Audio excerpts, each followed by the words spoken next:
Brace Lord.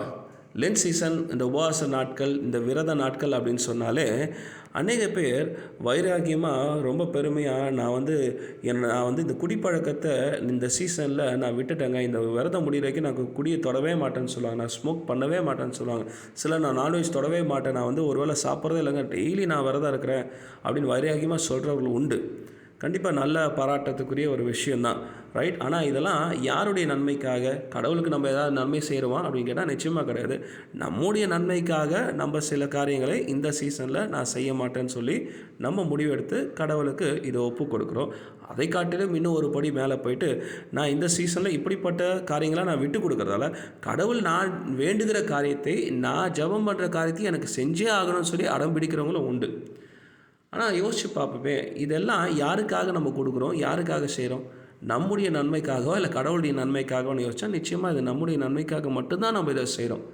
ஆனால் வசனம் ரொம்ப தெள்ள தெளிவாக இங்கே சொல்லப்பட்டிருக்கு. அதாவது அப்போஸ்தலர் 20ஆம் அதிகாரம் 35வது வசனத்தில்,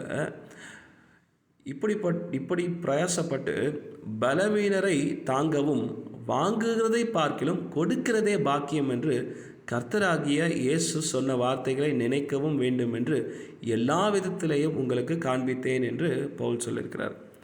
அப்போ உண்மையாகவே வாங்குகிறதை பார்க்கிலும் கொடுக்கிறதே பாக்கியம் என்று சொல்லி இயேசு கிறிஸ்து சொல்லியிருக்கிறார்.